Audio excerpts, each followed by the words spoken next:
మాండవ్యుడు అని ఒక మహర్షి. ఆయన మహానుభావుడు, బ్రహ్మర్షి. అటువంటి వాడు తీర్థయాత్రలు చేసి చేసి చేసి చేసి ఒక రాజ్యంలోకి ప్రవేశించి అక్కడ మౌనవ్రతాన్ని పూనాడు. మౌనవ్రతాన్ని పూలి 2 చేతులు పైకెత్తి తపస్సు చేస్తున్నాడు.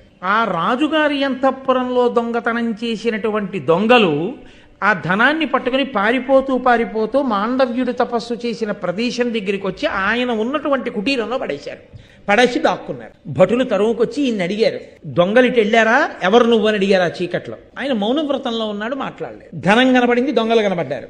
వాళ్ళు ఈయన కూడా దొంగేనని పెడరెక్కలు విరిచి కట్టి రాజు దగ్గరికి తీసుకెళ్ళి, రాజు దొంగల్ని శిక్షించడంతో పాటుగా ఈయనకి శూలారోహణ శిక్ష వేయించాడు. గుణపాన్ని చూడండి, తిరగేసి పెడతారు, పైకి సూదిగా ఉన్న మొనస్తుంది, కొబ్బరి బొండం ఒలుస్తారు, అలా పెడితే శూలం అంటారు. తెలియక భటులు తీసుకెళ్లి ఇన్ని శూలం మీద కూర్చోబెట్టేస్తే ఆ శూలం దిగిపోవడం ప్రారంభమైంది శరీరంలోకి. ఆయన అసలు ఈ శరీరము, దానికి నొప్పి, అందులో శూలం గుచ్చుకుంటోందన్న విషయం నుంచి విస్మృతిని పొంది ఆయన పరమేశ్వరుడి యందు మనసు పెట్టి తపస్సు చేయడం ప్రారంభం చేశాడు. చాలా కాలం ప్రాణాలతోటే ఉండి తినకుండా తాగకుండా అలాగే దాని మీద శూలం మీద ఉంటే ఆ శూలం దిగుతూ అప్పటికే ఎండి ఏరింపులైపోయిన మనిషి కాబట్టి అది దిగుతూ కంఠం దాకా వచ్చేసింది. ఆయన అలా తపస్సు చేస్తే ఆ ఋషులందరూ పక్షుల రూపంలో వచ్చి అడిగితే ఆయన అన్నాడు, దానికి బాధపడ్డం ఎందుకయ్యా, ఏవో చేసిన తప్పులుంటాయి, గత జన్మలలో చేసిన కర్మలు, అవి ఇలా అనుభవించవలసి ఉంటుంది ఈ శరీరం వల్ల. కాబట్టి ఈ శరీరం ఖేదం పొందుతూ ఆ చేసిన పాపం పోతోంది అని ఆయన ఆ ఋషులందరికీ సమాధానం చెప్పాడు. వాళ్ళు ఆశ్చర్యపోయి వెళ్ళిపోయారు. అక్కడ రాత్రి వేళ కాబట్టి కొంతమంది భటులు నగర రక్షణార్థం తిరుగుతున్నారు. వాళ్ళు చూసి, అయ్య బాబోయ్, ఇతను చచ్చిపోలేదన్నమాట, తపస్సులో ఉన్నాడు, ఋషులు వస్తే మాట్లాడుతున్నాడా అని పరిగెత్తుకుంటూ వెళ్ళి రాజుకు చెప్పారు.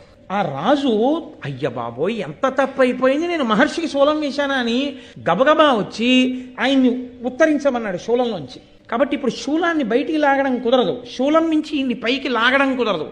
అందుకని ఆ శూలం మొదటి వరకు కోసేస్తే శూలం శరీరంలో ఉండిపోయింది. ఆయన తన తపశ్శక్తితో అన్ని లోకాలకి వెళ్ళి ఏ తప్పు చేస్తే గత జన్మలలో ఇంత పెద్ద శిక్ష పడింది తెలుసుకోవాలనుకున్నాడు. యమలోకానికి వెళ్ళి యమధర్మరాజు గారిని అడిగాడు, ఏ తప్పు చేస్తే నాకు ఇంత పెద్ద శిక్ష పడింది చెప్పు అని అడిగాడు. ఆయన చిట్టా తీసి అన్నాడు, మీరు గత జన్మలో చిన్నపిల్లవాడిగా ఉన్నప్పుడు తూనీగల్ని పట్టుకుని వాటి పృష్ఠభాగముల యందు సూదులు గుచ్చుతూ ఉండేవారు, తెలిసో తెలియకో పిల్లవాడిగా. ఆ చేసిన పాపం పోవాలి కాబట్టి మీకు శూలారోహణం పడింది ఈ జన్మలో, అందుకని ఇప్పుడు అనుభవించారన్నాడు. అంటే ఆణిమాండవ్యుడు అన్నాడు, నేను తూనీగలని పట్టుకుని సూది గుచ్చానన్నావు కదా, అప్పుడు నా వయసు ఎంత అని అడిగాడు. చిన్నపిల్లాడు మీరు, ఏదో 9 ఏళ్ళో 10 ఏళ్ళో. 14 సంవత్సరముల వయసు వచ్చే లోపలి పర్యంతము బాలుడు అని పిలుస్తారు. ఈ లోపల తెలియక ఏదైనా పెద్ద తప్పు చేసినా శాస్త్రం దాన్ని చిన్న తప్పుగా తీసుకుంటుంది. నేను 14 సంవత్సరముల వయసు లోపు చేసిన తప్పుకి ఇంత పెద్ద శిక్ష నువ్వు ఎలా వేశావు, కాబట్టి ఇన్నాళ్ళకి నువ్వు ధర్మం తప్పి శిక్ష వేశావు, అది వేసి నాకు వేశావు. కాబట్టి ఇప్పుడు నువ్వు చేసిన తప్పుకి నువ్వు శిక్ష అనుభవించాలిగా.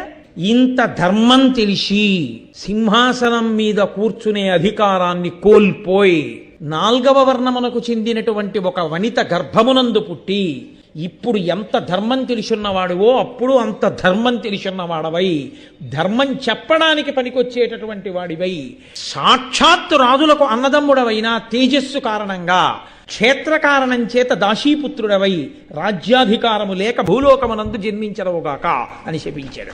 ఆ కారణం చేత యమధర్మరాజు గారు విదురుడిగా రావాలి ఒక దాసికి. అందుకని లోపల ఉన్నది అంబిక కాదని తెలిసిన మాండవ్యుని శాపం నిజమవ్వాలి కాబట్టి వ్యాస భగవానుడు తేజోప్రదానం చేశాడు. చెయ్యడం వల్ల ఆ దాసియందు మహానుభావుడైనటువంటి విదురుడు జన్మించాడు. ఆ విదురుడు అందుకే ఎప్పుడూ నీతి చెప్తూ ఉంటాడు ధృతరాష్ట్రుడికి. వరుసకి అన్నదమ్ముడయ్యాడు, కానీ ఆయన మాత్రం రాజ్యాధికారాన్ని పొందలేకపోయాడు. ఎందుకంటే రాజుల యొక్క క్షేత్రమనందు జన్మించిన వాడు కాదు కాబట్టి.